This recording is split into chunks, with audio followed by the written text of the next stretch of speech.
کتنی خوبصورت بات ہے اگر ہم دیکھیں کہ اللہ کی راہ میں کسی بھی قسم کا کام کرنے والے انسان کے اوپر اگر کچھ خرچ کیا جائے تو وہ اس شخص کا قبول کر لینا آپ کے اوپر احسان ہے۔ یہاں پہ ہمیں آیت سے پتہ چلا، اب ہم دیکھیں گے سورہ المائدہ آیت نمبر 56 کو۔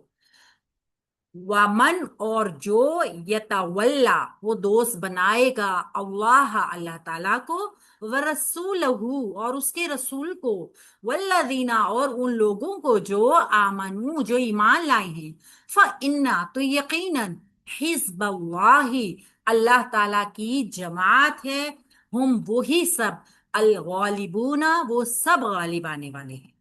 اب یہاں بھی کیا بتایا گیا ہے؟ اور جو اللہ تعالیٰ کو اور اس کے رسول کو اور ایمان والوں کو دوست بنائے گا تو یقیناً اللہ تعالیٰ کی جماعت ہی غالب آنے والی ہے۔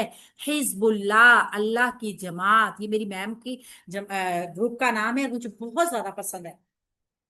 واو استنافیہ ہے، ویسے یہ پیچھے والے جملے سے کانٹیکٹ میں بھی آ رہا ہے، یہ بھی صفت ہی بن کر آ رہا ہے اگر ہم اسے پیچھے والے جملے سے ملاتے ہیں تو، مگر ہم استناف کر لیں گے تو بھی ایشو نہیں ہے، یعنی اگر الگ جملہ بنانا چاہیں تو بھی آپ جوڑ سکتے ہیں، مگر جب آپ عطف کرتے ہیں نا تو وہ وہی بنے گا جو پیچھے والے جملے میں اینڈ پہ چیز بن رہی ہوگی، ٹھیک ہے نا؟ یہ چیز ذہن میں رکھیے گا۔ واو عطف ہے یا استناف اگر رکھیں گے بالکل اس کو پیچھے والے جملے سے پھر کنیکٹ نہیں کریں گے۔ من شرطیہ ہے، مضارع کو مجزوم کرے گا۔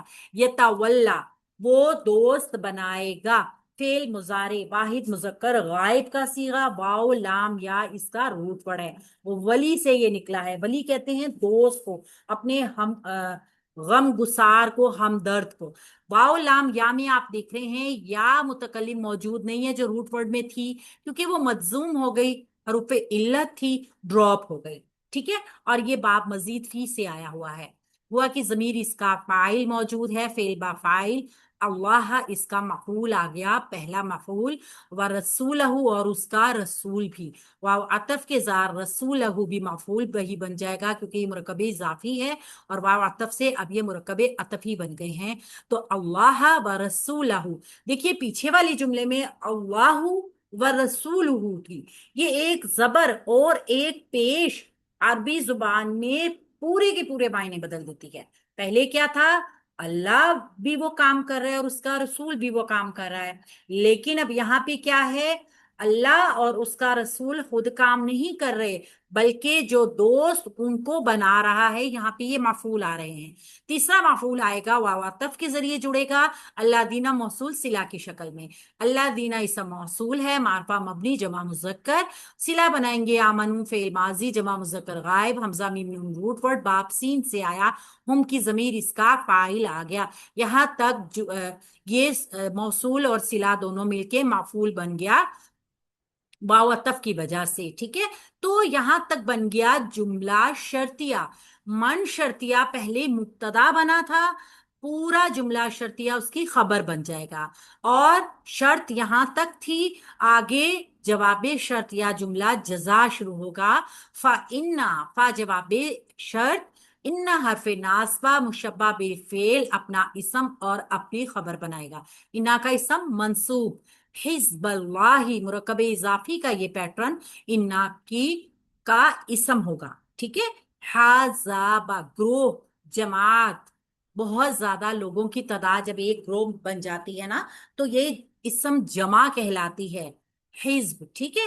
ہم وہی، ضمیر فصل آتی ہے، اصل میں ہم اس کو ضمیر فصل نہیں کہہ سکتے، ہم اس کو مبتدا اور خبر بنا لیں گے، اس کی وجہ یہ ہے کہ ضمیر فصل جب آتی ہے نا تو مبتدا خبر میں فاصلہ بھی کرتی ہے، ہم نے چونکہ یہاں پہ مبتدا نہیں ہے، انا کا اسم اور انا کی خبر ہے نا، تو یہ بھی ایک پوائنٹ ہے جس کو آپ نے ذہن میں رکھنا ہے کہ ضمیر فصل وہاں پر ہوگی جہاں پہ مبتدا اور خبر ہوگا، جہاں پر جملہ انا کا اسم یا انا کی خبر بن رہی ہوگی نا تو وہاں پر ضمیر فصل نہیں آئے گی، ٹھیک ہے؟ اس کو ذہن میں رکھنا ہے، ہم وہی مبتدا بن جائے گا، الغالبون، کبھی ایسا بھی ہوتا ہے ہم جانتے ہیں کہ خبر کو معرفہ لے آیا جاتا ہے، ٹھیک ہے؟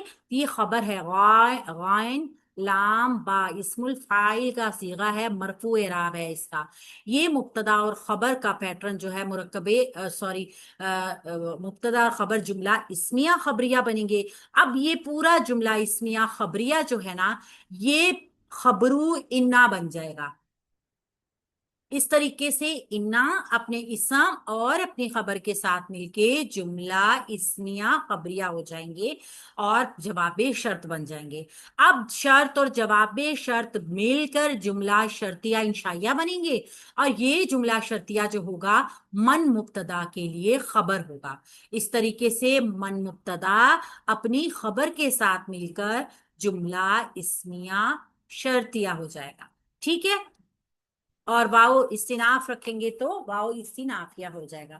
سیم وہی پیٹرن دوبارہ بتایا گیا کہ جو بھی اللہ اور اس کے رسول کو دوست رکھے گا اپنا، اور ایمان والوں کے ساتھ بھی دوستی رکھے گا، تو ہمیشہ سے اللہ کا ایک قانون رہا ہے، سختیاں جتنی بھی آئیں، تنگیاں جتنی بھی آئیں، پریشانیاں جتنی بھی فیس کریں، بہرحال اللہ کا دین غالب ہو کر رہنے والا ہے، کیونکہ اللہ اپنے دین کو غلبہ اپنی طاقت سے دیتا ہے۔ اللہ کے دین کو غلبہ اللہ ہی دیتا ہے۔ بندے جو ہوتے ہیں نا، وہ جب اللہ کے دین کے مددگار ضرور بن سکتے ہیں، غالب ہر صورتحال میں اللہ کا دین ہی ہوتا ہے۔